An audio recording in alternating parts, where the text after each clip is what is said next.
Korean War Veterans Association of the USA was honored to serve as the host Veterans Service Organization for the 2017 Veterans Day National Commemoration at the Arlington National Cemetery. This video shows Korean War and defense veterans in attendance in the Memorial Amphitheater. Later in the day, the Korean War and defense veterans, their family, and friends attend a commemoration ceremony at the Korean War Veterans Memorial. Many contend that the Korean War is the forgotten war, but is it not really the forgotten victory? Freedom for the Korean people has allowed them to build a great, new, and prosperous country. They give thanks to the Korean War veterans for their freedom. 22 countries participated in the Korean War. One of the many ways in which the Korean people to this day show their appreciation is by offering to the Korean War and Korean defense veterans the opportunity for visits to Korea at minimal personal expense to the veterans.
Good morning, ladies and gentlemen. Welcome to the 64th Annual Veterans Day Observance at Arlington National Cemetery.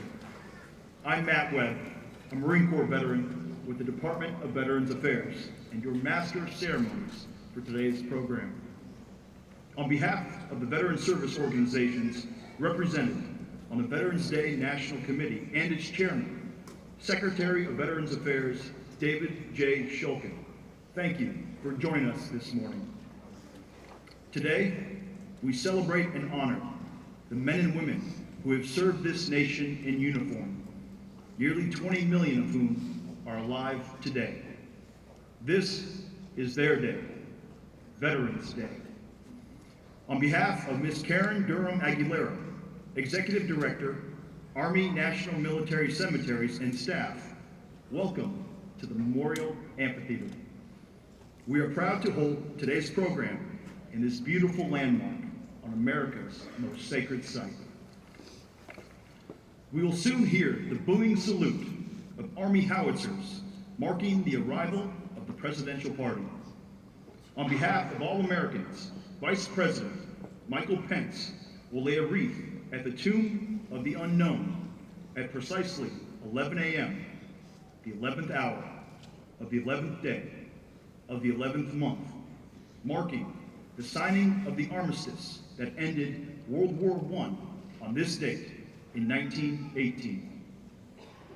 Following taps and a moment of silence, the official party will make its way onto the amphitheater stage to begin our program. Now, as we await the arrival of our official party, let's listen to the United States Air Force Band, conducted by Colonel Larry H. Blanc.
Ladies and gentlemen, the Vice President of the United States.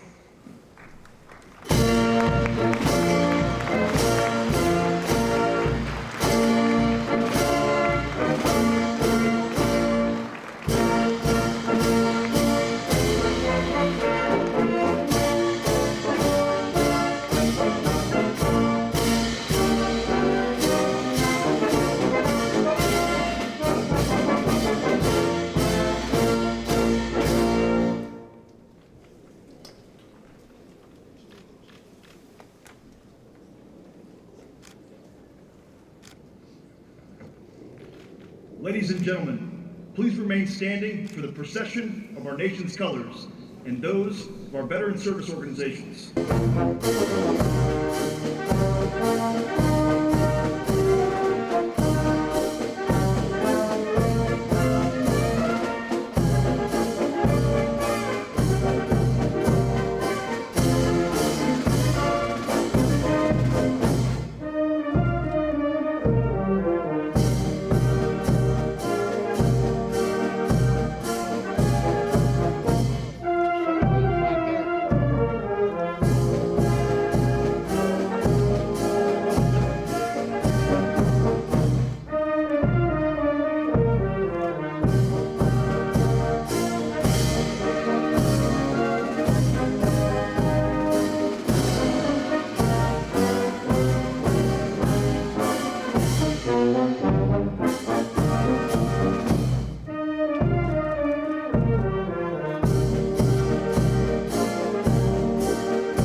pray.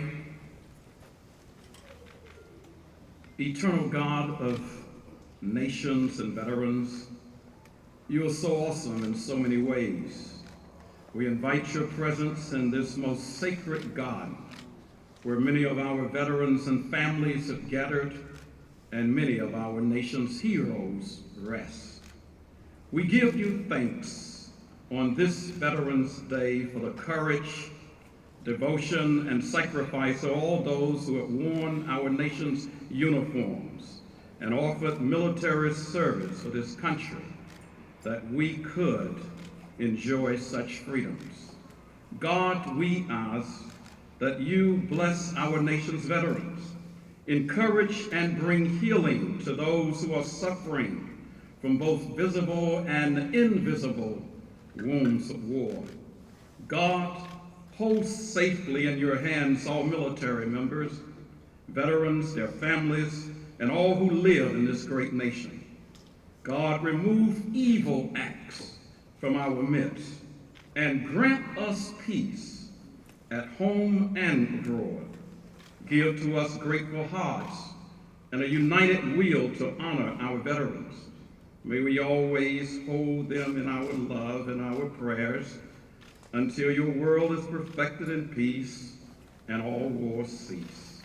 God, give us all a joyous spirit as we honor our nation's veterans. Let your presence be evident in the celebration of their service. In the name of God, who challenged us to care, amen. Amen.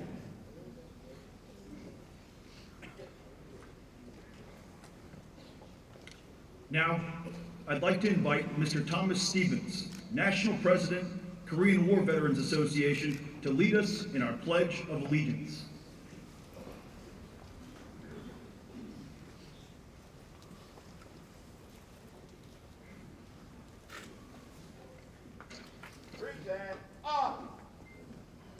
I pledge allegiance to the flag of the United States of America and to the republic for which it stands, one nation, under God, indivisible, with liberty and justice for all.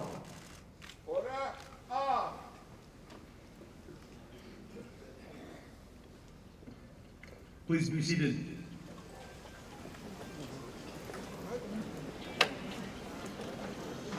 It is now my distinct privilege to introduce the members of the Veterans Day National Committee.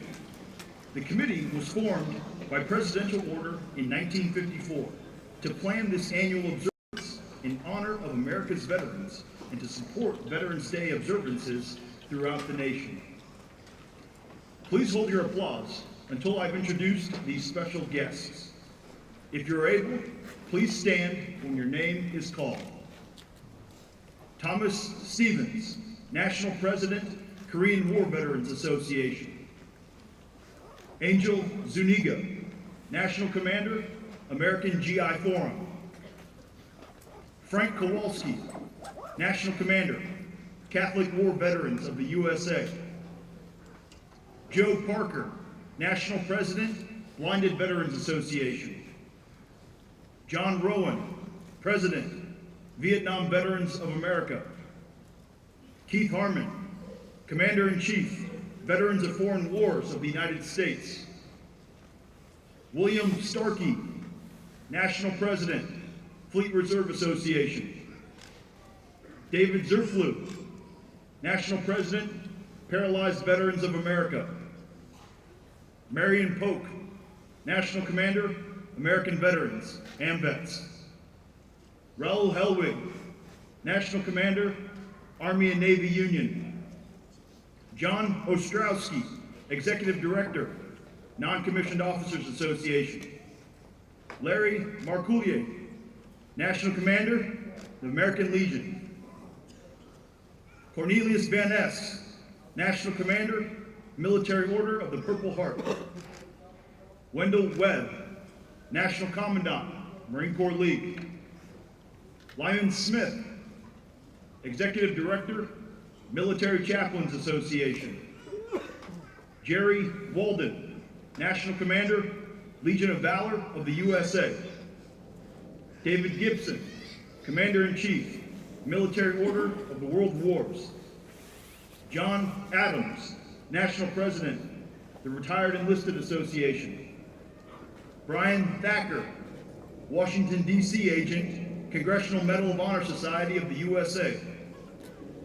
Gary Augustine, Executive Director, Disabled American Veterans. Dana Atkins, President, Military Officers Association of America.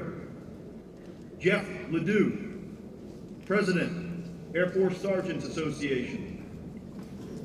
Dean Coppola, Board Chair, Commissioned Officers Association of the United States Public Health Service.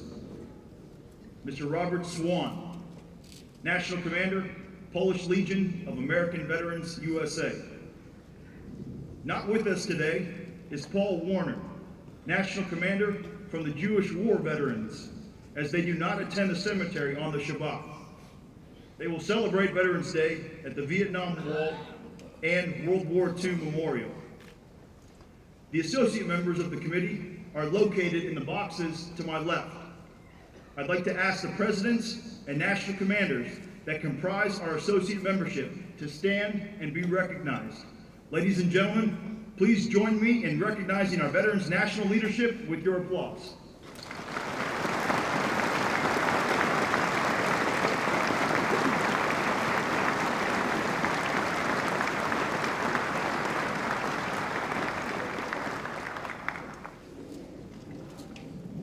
It is now my pleasure to introduce our Veteran Service Organization host for 2017, the Korean War Veterans Association of the USA. The Korean War Veterans Association of the United States of America, or KWVA, is honored to serve as the host organization for the 2017 Veterans Day National Commemoration at Arlington National Cemetery. KWVA is incorporated as a nonprofit corporation that meets the requirements for a veteran service organization under Section 501c19 of the Internal Revenue Code of 1986, and that is organized under the laws of the state of New York. The KWVA mission is to defend the nation, care for veterans, perpetuate their legacy, remember all missing and fallen, maintain their memorial, and support a free Korea. If you have ever honorably served in Korea as a member of the U.S. Armed Forces from September 3rd, 1945 to the present, or served outside of Korea June 25th, 1950 to January 31st, 1955, you qualify for membership. The Korean War Veterans Association is represented today by their national president. Ladies and gentlemen, please welcome Mr. Thomas Stevens.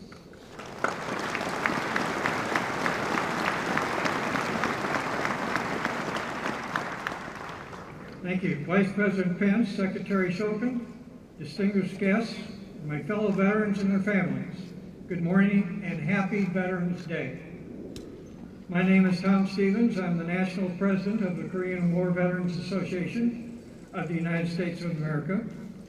The Korean War Veterans Association has the distinct honor and privilege of co-hosting this year's National Veterans Day commemorations here in Washington, D.C. Often referred to as the Forgotten War, the Korean War began on June 25th, 1950, when some 75,000 soldiers from the North Korean People's Army poured across the 38th parallel, the boundary between the Soviet-backed Democratic People's Republic of Korea to the north and the pro-Western Republic of Korea to the south. The Korean Peninsula is still divided today. Today I would like to pay special tribute to all who have served on the Korean Peninsula. From the start of the war to the present, your service and dedication to ensure the stability and freedom of the Republic of Korea will be remembered for years to come. We honor and thank you for your service to our country and to the Republic of Korea. On this Veterans Day and all such days, when we pause to remember, there are essential lessons for the young and indeed for all the rest of us as well.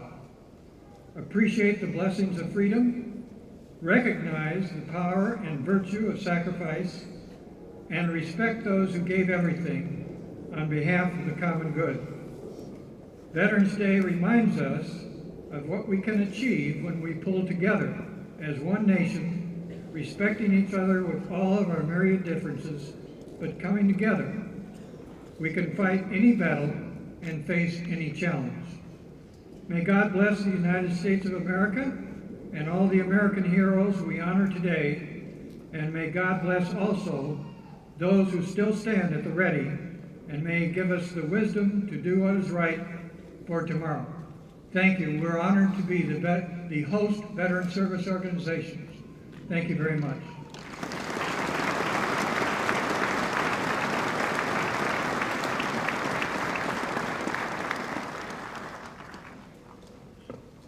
Ladies and gentlemen, please welcome the Honorable David J. Shulkin, Secretary of Veterans Affairs.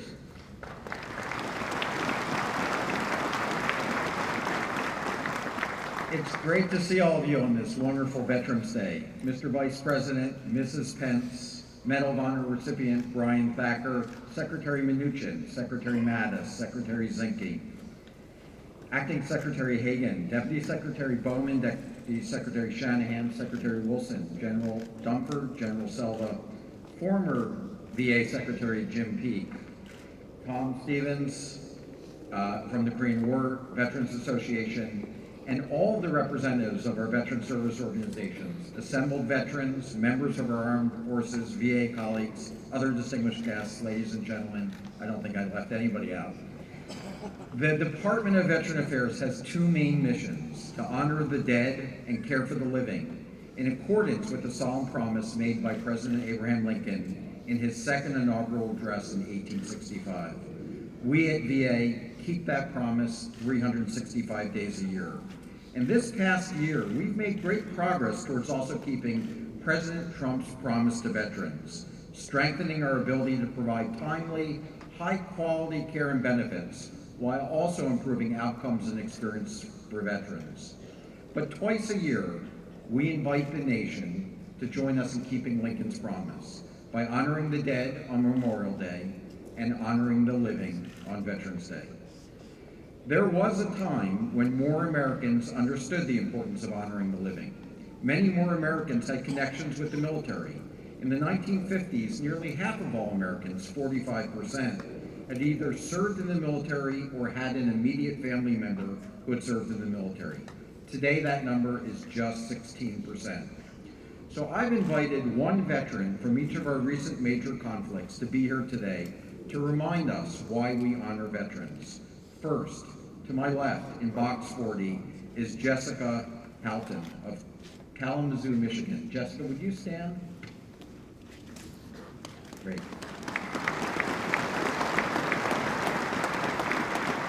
Jess ran out of money for college, so she enlisted in the Navy in 2010. Trained as an aircraft mechanic, she served with an E-2C Hawkeye Squadron at Atsugi, Japan, completing 3 6-month cruises with the squadron aboard the USS George Washington. Then, after 4 years on active duty, she used the GI Bill to finish her bachelor's degree and earn a master's degree in national security policy, which she will finish in May. Congratulations, Jess, and thank you for your service.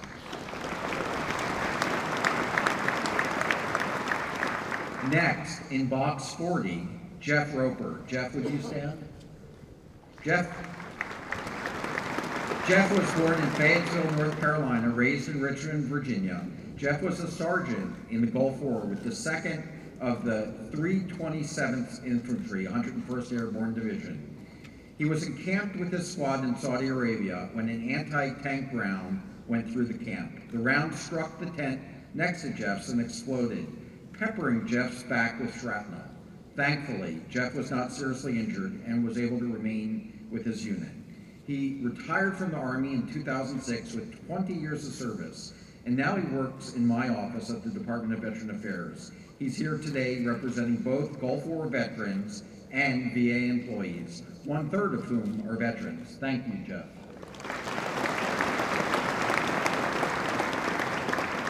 Next, down here in front is Tom Devlin from Newtown, Pennsylvania. Tom, where are you?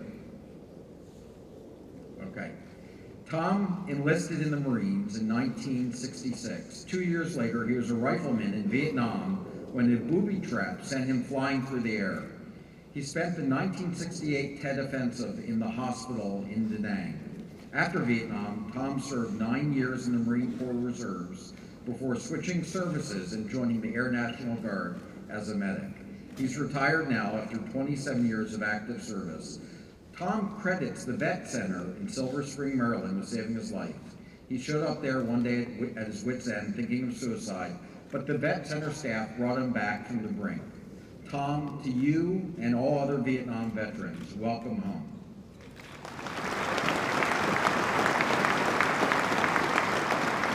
Next, in box 40 in the back is Bill Scott of Marlow, Oklahoma. Bill, would you stand? Okay, coming up there, great. True to his roots, as a proud member of the Chickasaw Nation, Bill fudged his birth date to enlist in the National Guard when he was just 16. When the Korean War broke out, he could have used his young age to get out of going, but he didn't. He deployed to Korea with the 45th Infantry Division in 1951. Despite his age, Bill was made a squad leader and was promoted to staff sergeant. He served 9 months in combat before returning home and going back to high school for his senior year. Then he used the GI Bill to go to college, and he's had a very good life ever since. He's been a patient at VA facilities in 2 states. He's bought 2 houses using VA home loans, and he lives in one of them now with Linda, his wife of 52 years. Congratulations to both of you.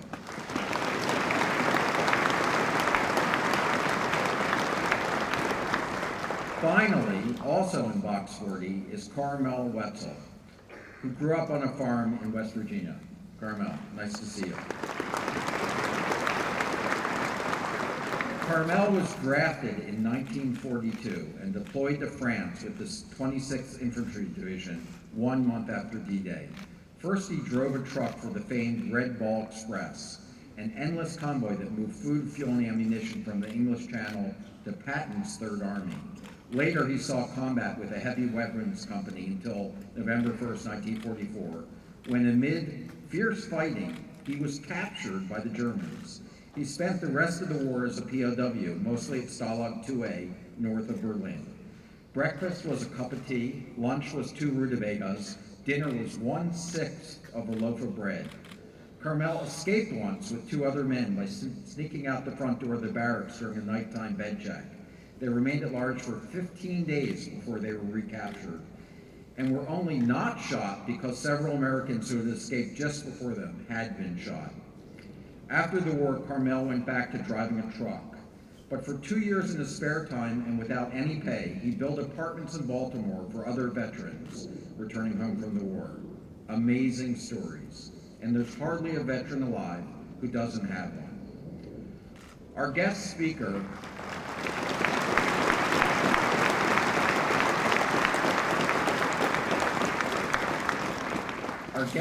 today also has a story to tell, not of his own service, but of his family's. The Vice President's father, Second Lieutenant Edward J. Pence, also served in the 45th Infantry Division in Korea, not long after Bill Scott, our teenage Chickasaw sergeant. In the war's last months, Ed Pence was awarded the Bronze Star for his actions as a rifle platoon leader in combat near Pork Chop Hill. That's not all. In 1983, the Vice President's older brother, First Lieutenant Greg Prince, also served with the 3rd Battalion, 3rd Marine Regiment in Beirut, Lebanon, just before the infamous barrack bombings that killed 241 American service members and 58 French paratroopers. And now, currently serving, is the Vice President's son, Marine First Lieutenant Michael Pence, who's now in flight school flying jet trainers. That's quite a service record for one family, and what it tells me is that when it comes to caring for the men and women who have served our country, the Vice President is a man we know will always do the right thing. Ladies and gentlemen, it is my great personal pleasure and professional honor to present to you the Vice President of the United States, Mike Pence.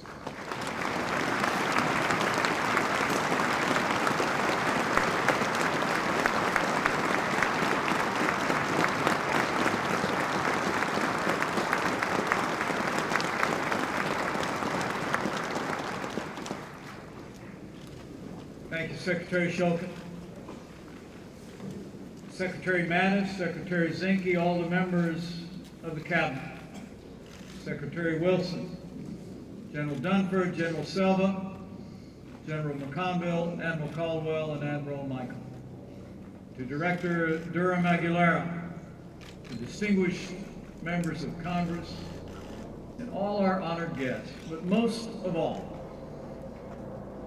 to the men and women of the armed forces of the United States of America, and to all our veterans who have worn the uniform of this great nation, happy Veterans Day.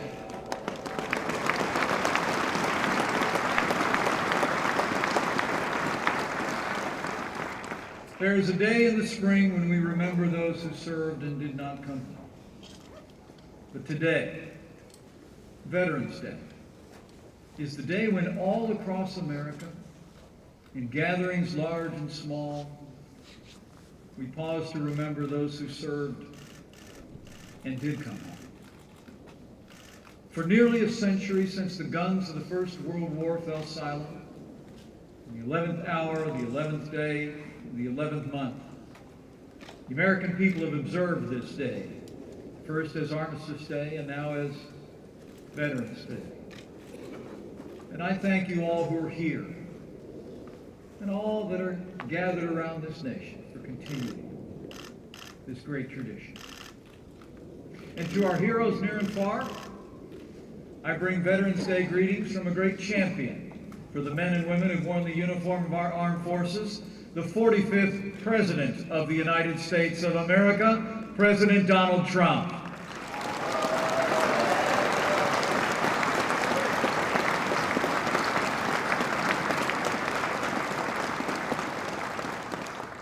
At this very moment, our president is halfway around the world. But I know his heart is here, in this hallowed place, and at every Veterans Day service across the country. President Trump asked us to be here at this National Veterans Day ceremony to, in his words, honor all Americans who served in the Army, Navy, Air Force, Marines, and Coast Guard in times of war and peace, and to pay due respect to those Americans who have passed the torch of liberty from one generation to the next, for they surely have. And so I say to each and every one of you veterans gathered here, and all of those that might be looking on, we're grateful for your service. We're grateful for your sacrifice. And I'll make you a promise. Just as you fought for us, we will always fight for you.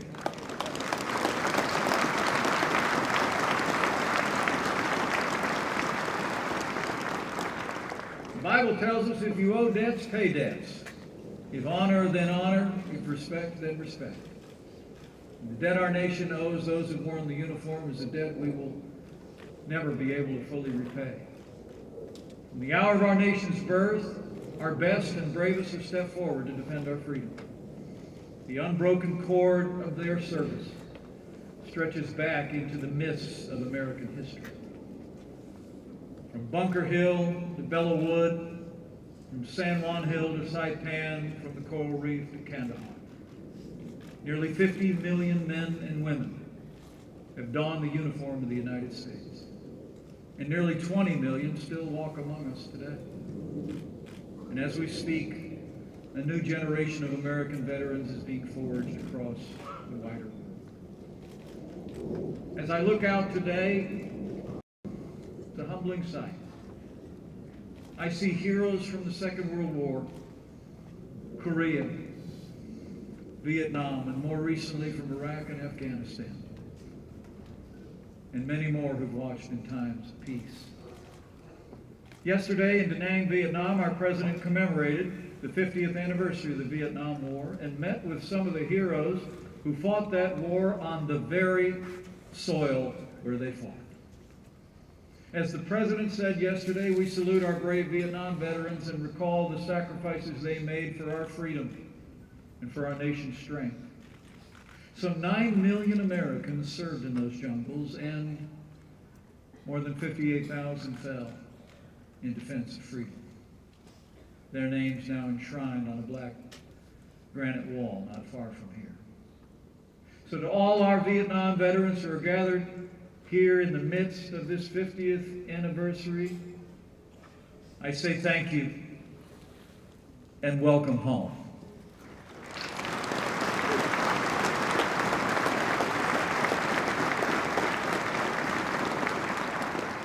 You know, I'm told one of those veterans has come to this ceremony almost every year and is almost always introduced, as he was today. But I don't think his story has ever been told. And I hope he won't mind too much if I tell it today.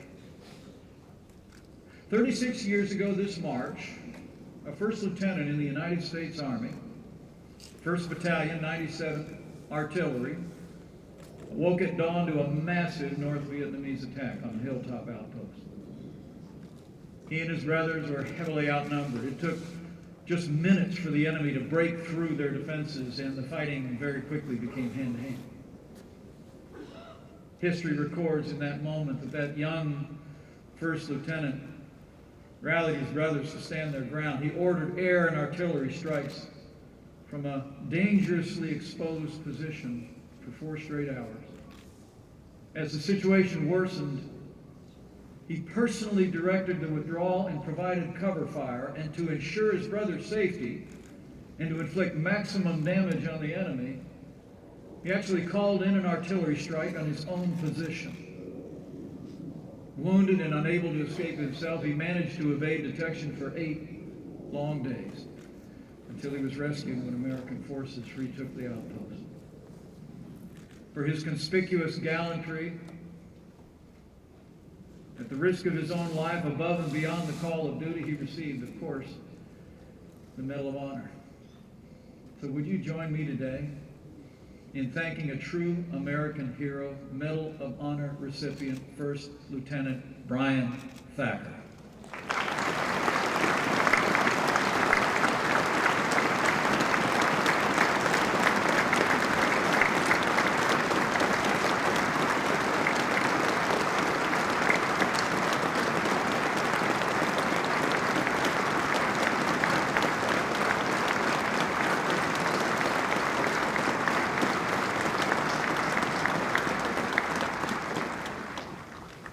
Our nation owes a debt to our veterans, and as I said, it's a debt we can never fully repay.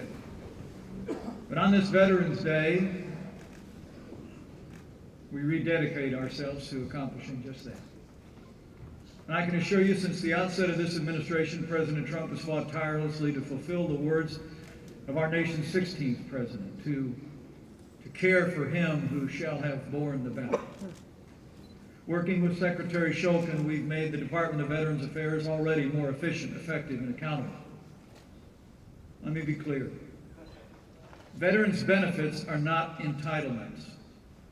They are earned. They are the ongoing compensation for services rendered in the uniform of the United States of America.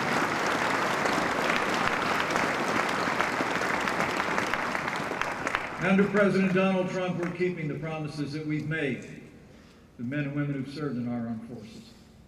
This president has already expanded the Veterans Choice Program by more than $2 billion to give our heroes access to real-time, high-quality health care. And because not all wounds of war are visible, we've improved veterans' access to urgent mental health care services and given greater access to telemedicine for our veterans. President Trump has signed the VA Accountability and Whistleblower Protection Act to ensure that our veterans receive the highest level of service, and this president has taken decisive action to end a pattern of neglect and mistreatment at the VA. We've already fired or suspended over 1,500 VA employees for negligent behavior.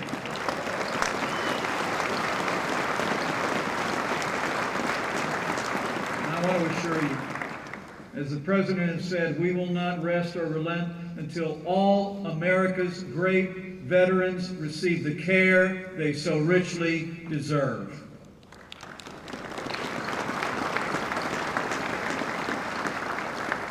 Beyond health care, President Trump has also signed legislation to expand the post-9/11 GI Bill and eliminate the 15-year limit on benefits for new veterans so they can pursue an education of their choosing. And I'm glad to report veteran unemployment has already fallen by nearly 40% since President Trump was elected. It's lower today than any point since the year 2000, and we're just getting started.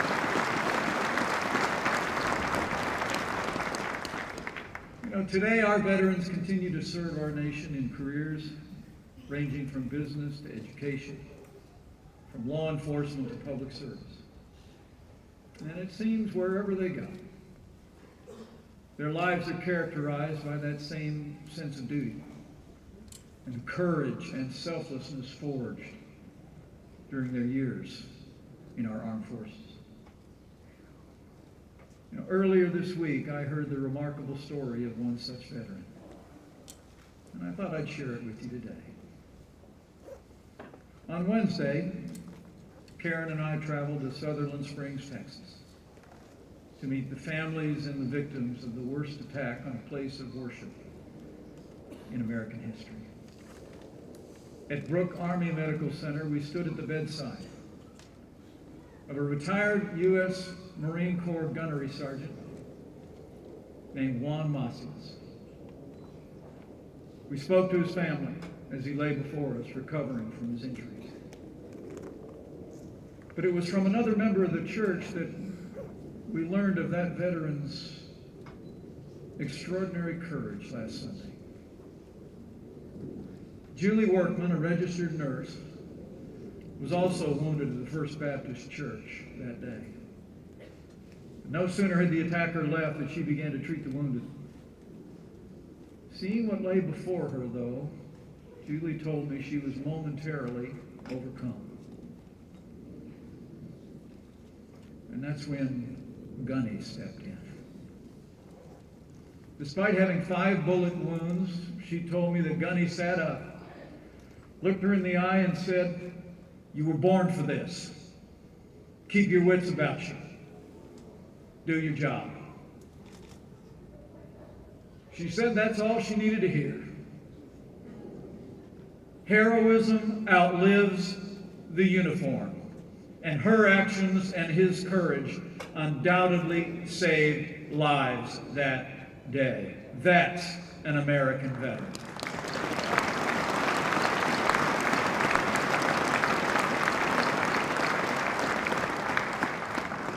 On this Veterans Day, we honor those who served with tributes and promises kept. But as our veterans understand better than most, we also honor their service by ensuring that the men and women served in our armed forces today have the resources and support they need to defend this nation in this day. Our veterans will be glad to know that President Trump has already taken decisive action to make the strongest military in the history of the world stronger still. This president has already signed the largest increase in military spending in nearly a decade, and before this year is out, we'll enact the largest investment in our national defense since the days of Ronald Reagan.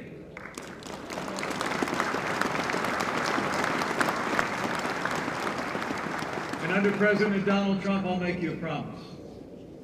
We're going to rebuild our military. We're going to restore the arsenal of democracy, and we will once again give our soldiers, sailors, airmen, Marines, and Coast Guardsmen the resources and training they need to accomplish their mission and come home safe. That's our promise to all of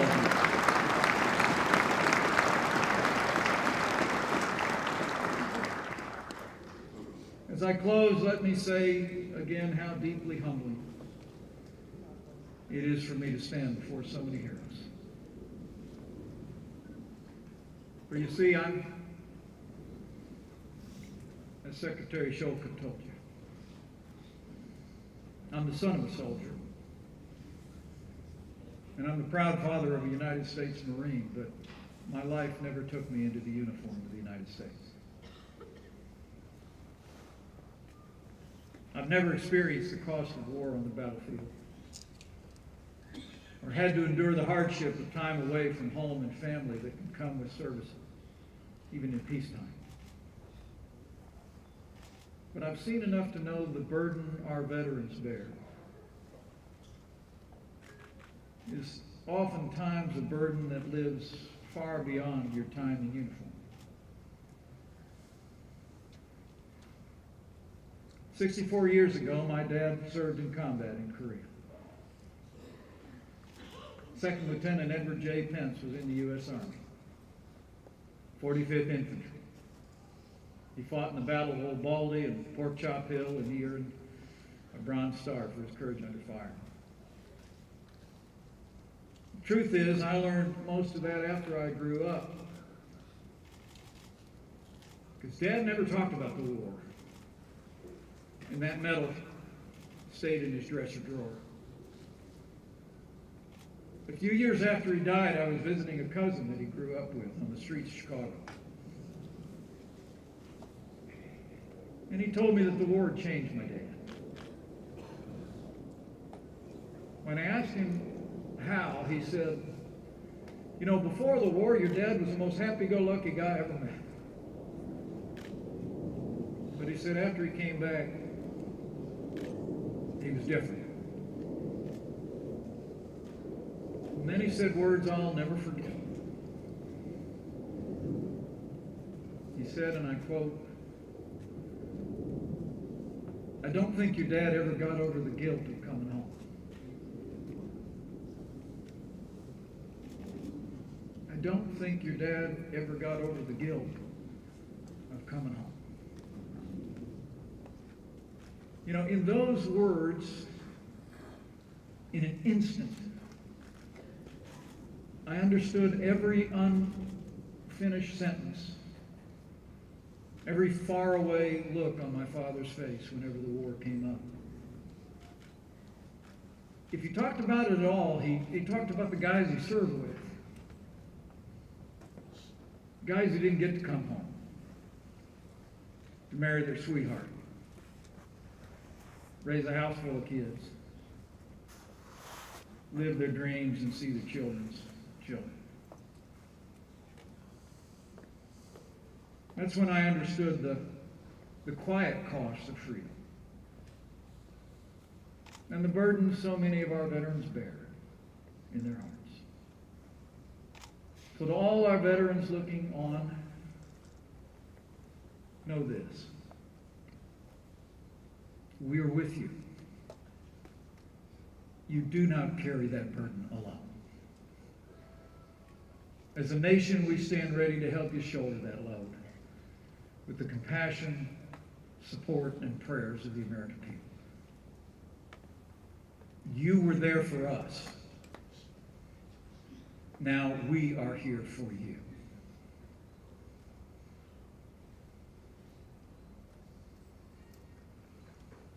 President Trump said this morning, in his words, America's veterans are this country's greatest national treasure. He said, you're the best role models for our youngest citizens, a constant reminder of all that's good, decent, and brave. And to you I say, no truer words were spoken. This is the land of the free because it's still the home of the brave, and you, our veterans, are our brave.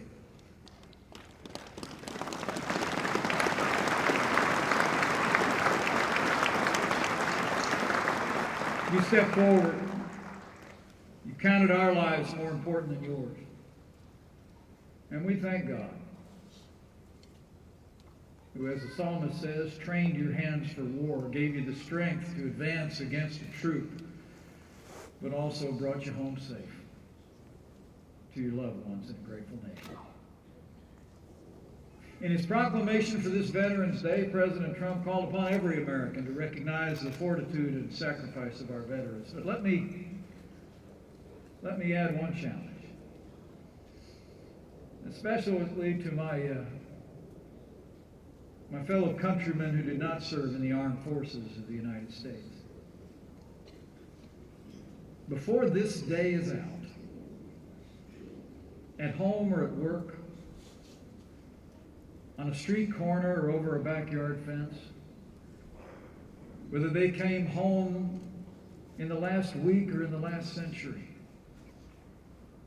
find a veteran, extend your hand, and say those words they never asked to hear but deserve to hear every day. To my fellow Americans, I say, find a veteran today and say, thank you for your service. Thank them for their courage. Thank them for your freedom. And thank them for doing their part to preserve this last best hope of earth for ourselves and our posterity. To our veterans, on behalf of the President of the United States and a grateful nation, I say, thank you for your service. May God bless you and your families. May God bless all those who this day wear the uniform and stand ready. And may God continue to bless the United States of America.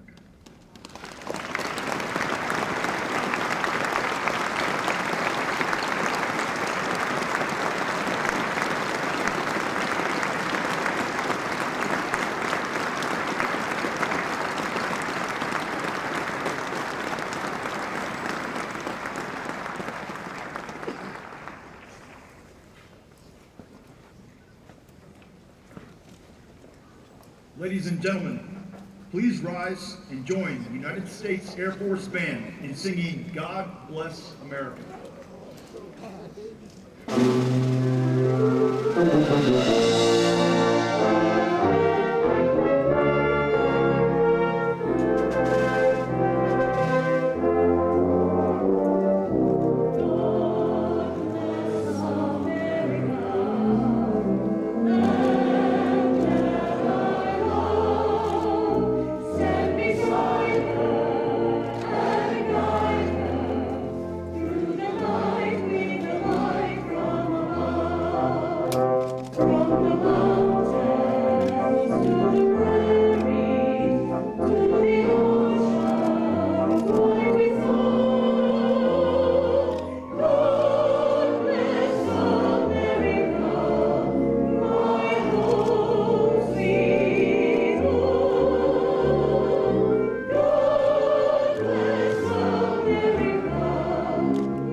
This concludes the 2017 National Veterans Day observance. Please be seated for for the departure of the Vice President of the United States and the official party. Thank you for joining us today as we celebrate and honor all who served.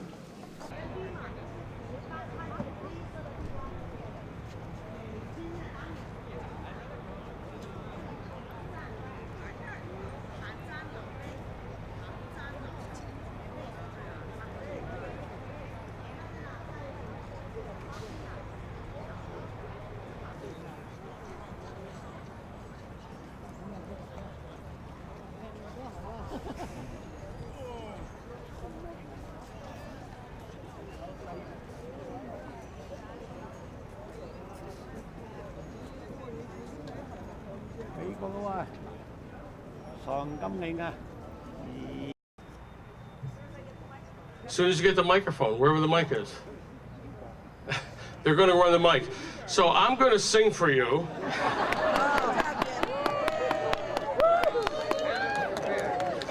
Jeremiah was a bullfrog. No, we got the mic. It's coming. Okay. So I'd like to introduce Denise Gallion, who's going to entertain us with her song. Thank you.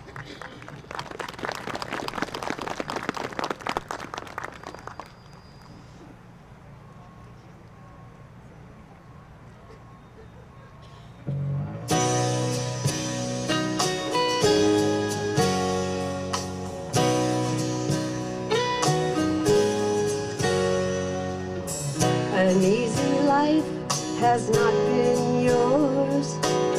The rules are tough in this game. Still you keep on going with a smile showing.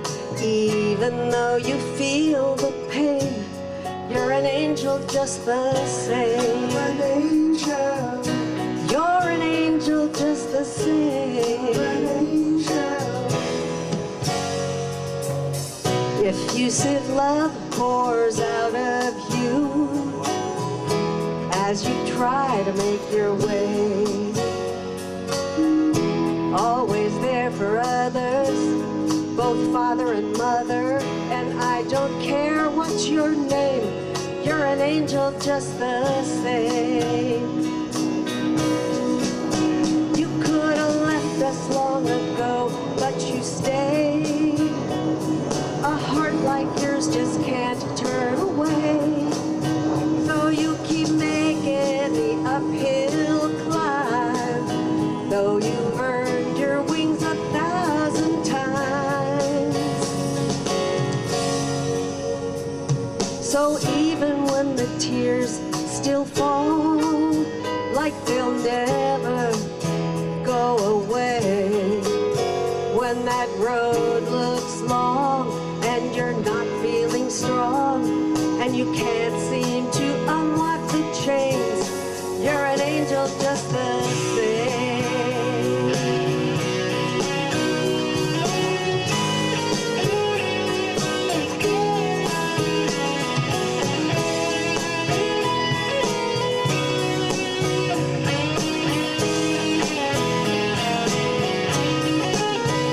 So you keep making the uphill climb, though you've earned your wings 1,000 times.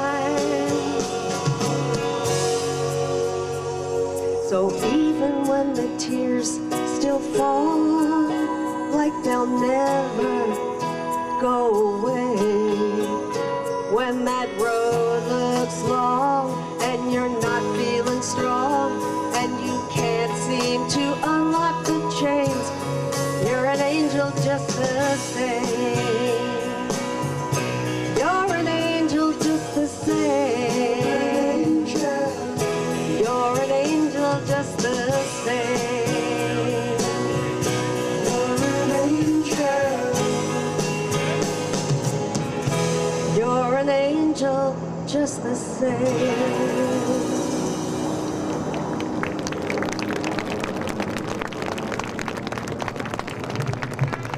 Good morning again. Good afternoon, ladies and gentlemen. Thank you for coming to Veterans Day at the Korean War Veterans Memorial. On behalf of the Korean War Veterans Association of the United States of America and the Korean War Veterans Memorial Foundation, we are honored by your presence here today. This is a very special day as we honor all who have served our great country in war and in peace, and especially our Korean War veterans and defense veterans who have served in the Republic of Korea. At this magnificent memorial, we not only honor them and their comrades from other eras and wars, but as well we canonize all who gave the ultimate sacrifice for our country. Today, as with every day, we remember them and thank them for their selfless service. Because of them and their comrades who survived, so we can live today in this great country and free country we call the United States of America. To all of our veterans and service veterans, past and present, we owe a debt of gratitude and our lasting appreciation for their service to our country. Again, thank you all for being here. Now it's my privilege at this time, ladies and gentlemen, to introduce our official party. The Secretary of Interior for the United States of America and representing the United States of America today is Secretary Ryan Zinke.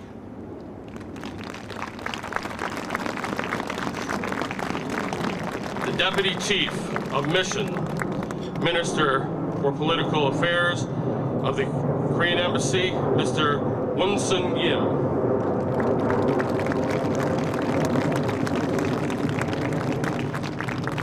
The President of the Korean War Veterans Association, Mr. Thomas Stevens.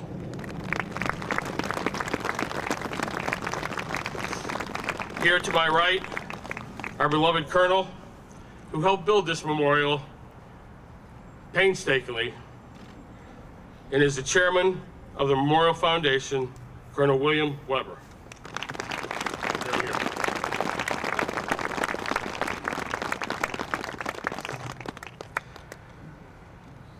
The Defense Attaché for the Embassy of Korea, Brigadier General Pyo Se-woo.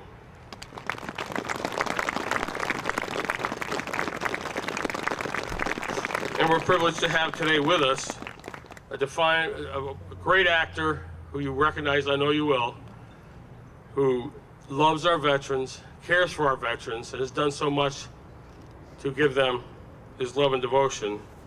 It's our privilege to have Mr. Tony Lobianco with us today. And the National Chaplain for the Korean War Veterans Association, my dear friend, Reverend Jack Keep.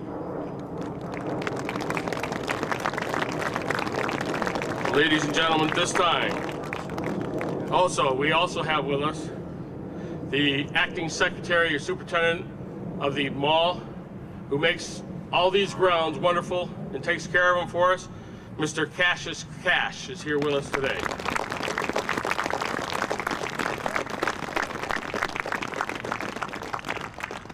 Ladies and gentlemen, please rise for the presentation of colors and the singing of the national anthem of the United States by Master Sergeant Antonio Giuliani. The colors will be to our rear.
Oh, say, can you see by the dawn's early light what so proudly we hailed at the twilight's last gleaming, whose broad stripes and bright stars through the perilous fight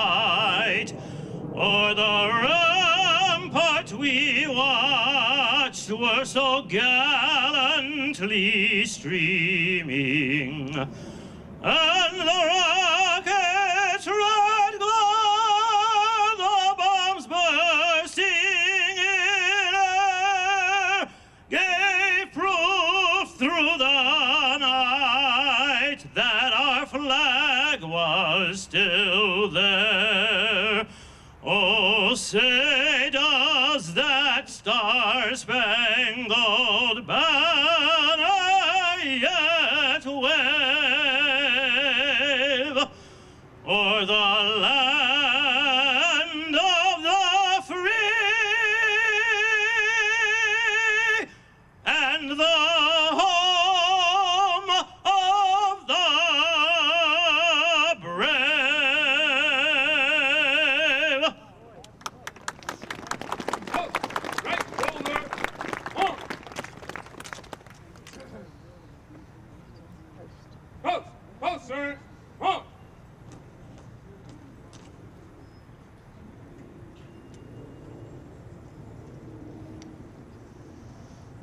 Ladies and gentlemen, please remain standing for the invocation given by the National Chaplain of the Korean War Veterans Association, Reverend Jack Heap.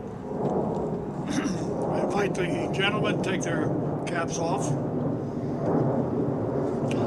Our Father, as we gather here today to give respect to those who served and sacrificed in the bloody war in Korea, and to those who to this day serve in the defense of that land and her people, we especially honor the memory of those who gave the last measure of devotion in the cause of freedom.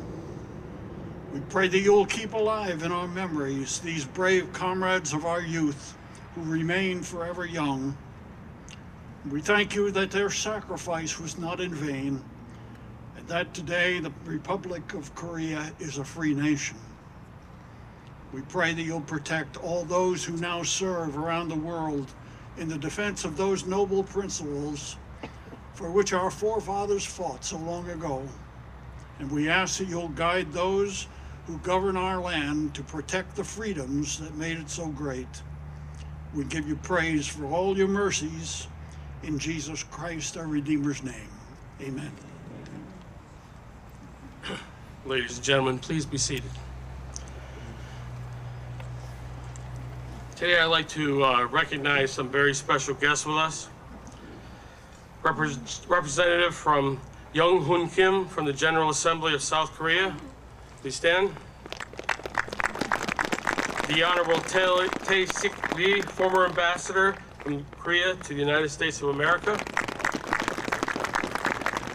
General Walter Skip Sharp, United States Army retired, former commander, United Nations Command, Commander, ROK USA Combined Forces Command, and Commander, United States Forces from June 23rd to July 14th. That is quite a long title, General. Did you have to sign your, never mind. Mr. Young Min Kim, Chairman of the General Walton Walker Memorial Foundation from Korea. Is he here? There he is, right there. Especially honored to have Major General John P. Sullivan and his family here. General Sullivan recently returned from Korea, where he was serving as the commander of the Expeditionary Sustainment Command in Daegu.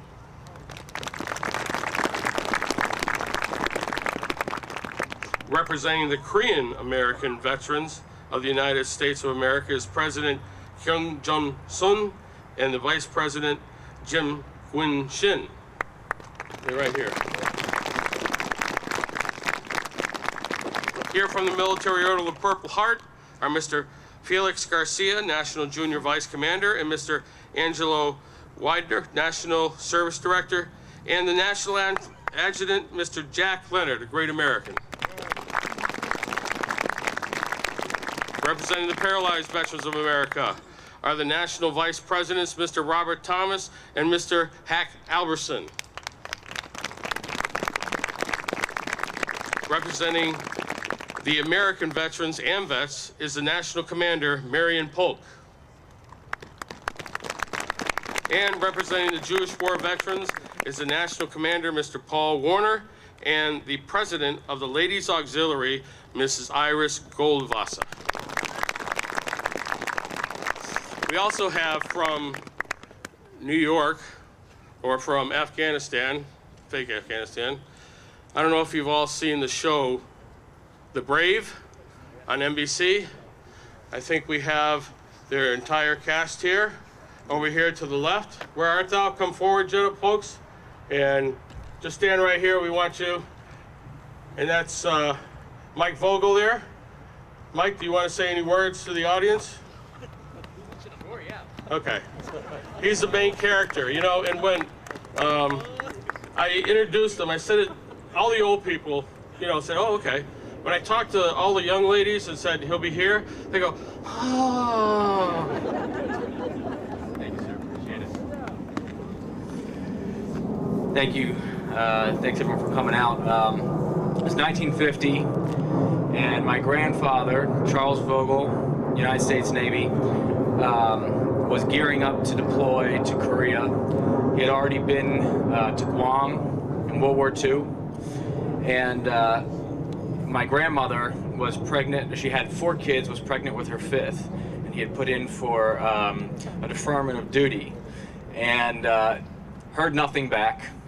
And as he was heading out the front door with his duffel bag, ready to sail on, an officer was walking down the front pathway and absolved him from duty. He did not get to go, but 326,863 did, and 36,574 paid the ultimate price. The Korean War Veterans Memorial Foundation presents a memorial that displays the commitment from those who fought in the Korean War. This includes American soldiers as well as their comrades from 20 other nations of the United Nations and the Republic of South Korea. It is dedicated to the concept that freedom is not free and doesn't glorify war, but the determination of those who would like to preserve freedom. At the head of the memorial, the pool of remembrance is included, which is dedicated to those killed in action, wounded in action, missing in action, or held as prisoner of war by the enemy. And the foundation declares that the Korean War was fought to save the world from communism.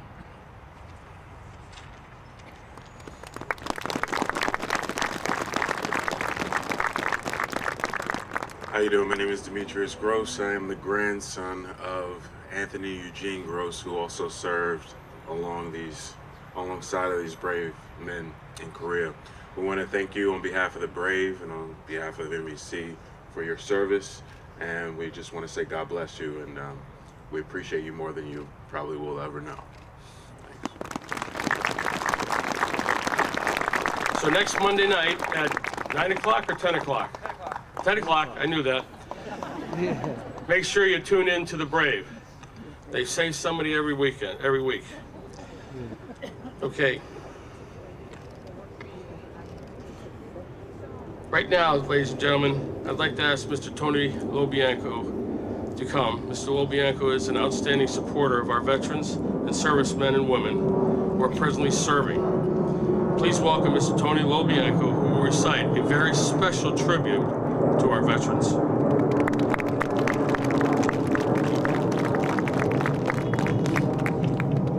Thank you so much. I'm greatly honored to be standing before you.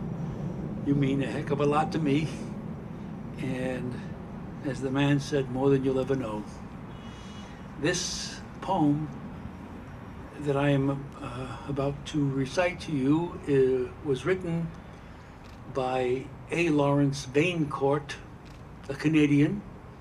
It is engraved at West Point.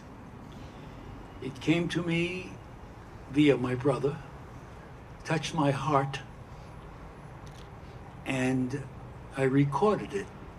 It's called Just a Common Soldier. You can see it on YouTube, and it is, in the past 2 years, is as long as it's been out, it has reached over 22,450,000 people. Well, that's just views. I don't know how many people it's reached, probably 30, 35 million. But I'm extremely proud of that because it gets the message out. Tells them what you've done. He was getting old and paunchy, and his hair was growing thin. And he sat around the Legion telling stories of the past, of a war that he had fought in, and the deeds that he had done.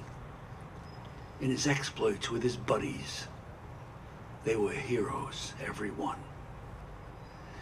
And though sometimes to his neighbors his tales became a joke, all his Legion buddies listened, for they knew whereof he spoke. But we'll hear his tales no longer, for old Bill has passed away, and the world's a little poorer, for a soldier died today. He will not be mourned by many, just his children and his wife, for he lived an ordinary and quite uneventful life. He held a job, he raised a family, just quietly going his own way. And the world won't note his passing, though a soldier died today. When politicians leave this earth, their bodies lie in state, while thousands note their passing and proclaim that they were great. Papers tell their whole life stories from the time that they were young. But the passing of a soldier goes unnoticed and unsung. Is the greatest contribution to the welfare of our land a guy who breaks his promise and cons his fellow man? Or the ordinary fellow who in times of war and strife goes off to serve his country and offers up his life? A politician's stipend and the style in which he lives is sometimes disproportionate to the service that he gives. While the ordinary soldier who has offered up his all is paid off with a medal and perhaps a pension, small. It's so easy to forget them, for it was so long ago that the old Bills of our country went to battle. But we know it was not the politicians with their compromises and ploys who won for us the freedom that our country now enjoys. Now, should you find yourself in danger with your enemies at hand, would you want a politician with his ever-shifting stand, or would you prefer a soldier who has sworn to protect his family, his kin and code, and would fight until the end? Yes, he was just a common soldier, and his ranks are growing thin.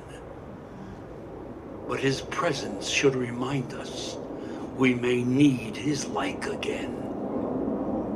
For when countries are in conflict, then we find the soldier's part is to clean up all the trouble the politicians start. And if we cannot do him honor while he's here to hear the praise, then at least let's give him homage at the ending of his days. Perhaps just a headline in a paper that would say, "Our country is in mourning for a soldier died today."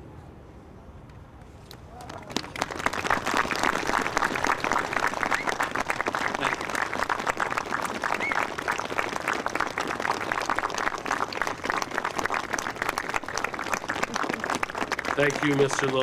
Bianco. Very, very moving. Ladies and gentlemen, I draw your attention to the sidewalk of the Allied nations. We will now remember our veterans of the Korean War. Let us not forget our allies who fought alongside during the war. A Korean War veteran will be escorting a Korean American model to the Allied countries listed on the memorial walk. A single white rose will be placed in remembrance of all the fallen from each Allied country who served in the Korean War. And they are the country of Australia, the country of Belgium, the country of Canada, the country of Colombia, the country of Denmark, the country of Ethiopia, the country of France,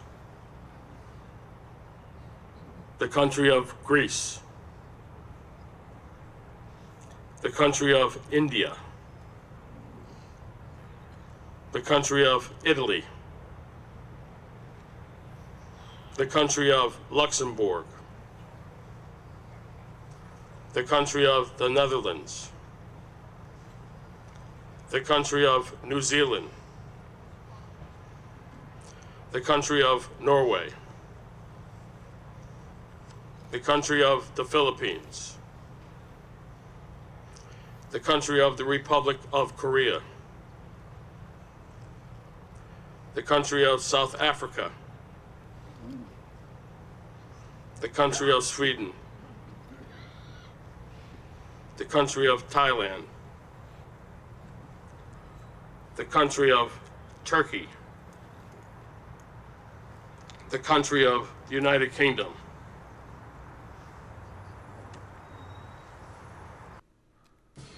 The following speech was written by Mr. Thomas Stevens, National President of the Korean War Veterans Association of the USA. It is indeed an honor to be with you today, Veterans Day. 2017 at this very moving memorial.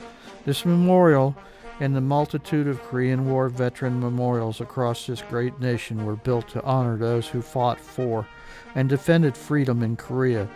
Many gave the supreme sacrifice in the name of freedom.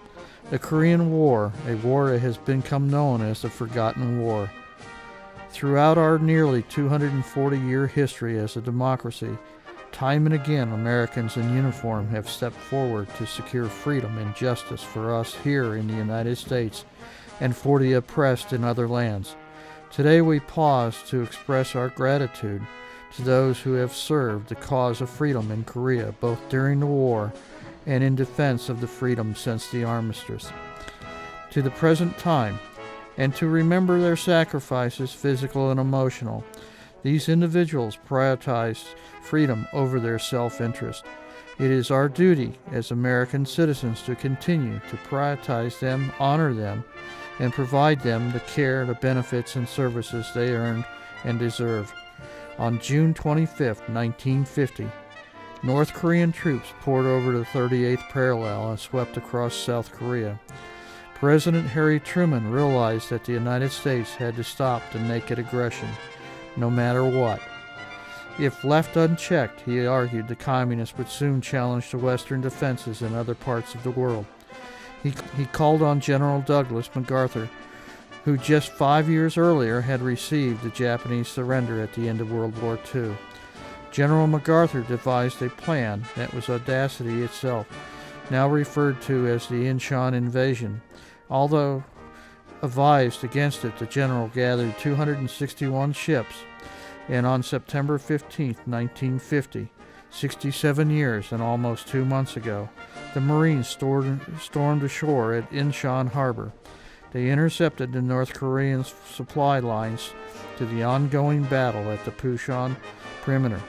For breathtaking boldness, the assault at Incheon ranked alongside Washington's crossing of the Delaware and Grant's descent on Shiloh. The invasion caught the North Koreans off guard. They had considered Incheon invulnerable to attack. American troops pushed inland and within 11 days retook the capital city of Seoul. South Korea's president, Changman-ri, accepted the return of his liberated capital with tearful gratitude. "We love you," he told MacArthur, as the savior of our race. The war lasted 3 more years, but the daring landing in Incheon ultimately saved millions of Koreans from a totalitarian regime. The Korean War was one of the most brutal engagements in which the United States had ever been involved. It was the first war declared by the United Nations with 22 countries contributing, and it was the first modern war in which the United Nations accepted a compromise solution in the form of an armistice agreement. There was a significant lack of knowledge about the Korean War, in which more than 36,000 American lives were lost and over 103,000 wounded. Most public schools devote possibly a paragraph or no mention at all of the Korean War. The Korean War Veterans Association attempts to address this through our Tell America program by going into schools and speaking at public forums. But there is much work to be done. Professor Jong-Woo Han of Syracuse University is doing great work to address this situation. He holds conferences with social studies teachers around the country to acquaint them with the facts of the Korean War and encourage them to adopt a pre-prepared lesson plan to teach about that segment of American history. He has also created a fascinating digital museum with Korean War veteran interviews, posters, and artifacts. There is a link to his website on the KWVA website. I would encourage you to take a look. On a personal level, after graduating from high school in 1951, I enlisted in the USAF. After considerable amount of training, I was assigned to the 307th Bomb Group, Kadena Air Base, Okinawa. I was tail gunner on a B-29. I flew 27 combat missions to North Korea, but I came back. There were many who did not. They are my heroes. Their loved ones will never forget the Korean War. I wish the entire United States would remember and become knowledgeable about the Korean War veterans, now referred to as the Forgotten Victory. God bless all the veterans who stood up or are standing up and saying, "Yes, I will defend our way of life with our own life if necessary." God bless the United States of America and our armed forces around the world. Thank you.